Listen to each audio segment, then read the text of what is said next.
অনুযায়ী সব বেকারের কাজের দাবিতে আজকের ছাত্র যুব মিছিলে দলে দলে যোগ দেন। যোগ্যতা অনুযায়ী সব বেকারের কাজের দাবিতে আজকের ছাত্র যুব মিছিলে দলে দলে দিকে দিকে আজ নারীরা ধর্ষিত কেন? রাজ্য সরকার জবাব চাই, জবাব দাও। হিরার মডেল রাজ্যে রাজ্য জুড়ে ধর্ষণ বাড়ছে কেন? বিজেপি সরকার দর্শকবাজের সরকার, বেকার মারার সরকার। যোগ্যতা অনুযায়ী সব বেকারের কাজের দাবিতে আজকের ছাত্র যুব মিছিলে দলে দলে যোগ দেন। দিকে ধরতে হবে। নেশার বিরুদ্ধে প্রশাসনকে আরো কঠোর পদক্ষেপ গ্রহণ করতে হবে। দিন দিন দিকে দিকে নেশার রমরমা বাড়ছে কেন? রাজ্য সরকার জবাব চাই, জবাব দাও। দিন দিন চাই স্বার্থে ডিওয়াই।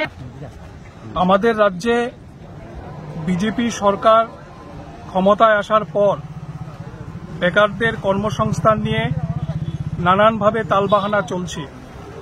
এই মুহূর্তে ত্রিপুরাতে আমরা জানি যে অর্ধ লক্ষাধিক শূন্যপদ, এই শূন্যপদগুলোতে নিয়োগ করার জন্য সরকারের যে ভূমিকা বা উদ্যোগ থাকা দরকার, সেই ভূমিকা বা উদ্যোগ আমরা লক্ষ্য করছি না। আমরা জানি যে রাজ্যের বিভিন্ন স্কুলগুলোতে শিক্ষকের মারাত্মক সংকট, হাসপাতালে ডাক্তার নেই, প্রয়োজনীয় স্বাস্থ্যকর্মী নেই, সরকারের বিভিন্ন দপ্তরগুলোতে কর্মী স্বল্পতা চলছে। তারপরেও সরকার এই নিয়োগ প্রক্রিয়া তারা শুরু করতে পারছেন না। এই ইস্যুগুলো নিয়ে সমগ্র রাজ্য জুড়ে বামপন্থী ছাত্র যুবরা আমরা রাস্তায় নেমে প্রতিবাদ ধ্বনিত করছি এবং রাজ্য সরকারের কাছে আমরা দাবি করছি অবিলম্বে শূন্যপদ পূরণ করার জন্য সরকার যেন উদ্যোগী ভূমিকা গ্রহণ করে। আমরা এই ইস্যু নিয়ে আজকে খোয়াই শহরে মিছিল সংগঠিত করছি।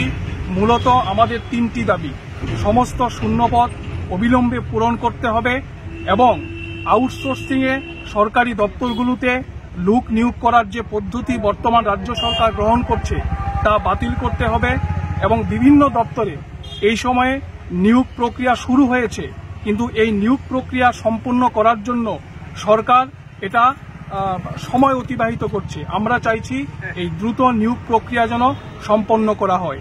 এই দাবিগুলো নিয়ে এসএফআই, ডিওয়াইএফআই, টিওয়াইএফ এবং টিএসইউ রাজ্য জুড়ে আমরা তীব্র আন্দোলন কর্মসূচি গ্রহণ করেছি। তারই অঙ্গ হিসাবে আজকে খোয়াইতে মিছিল সংগঠিত হচ্ছে।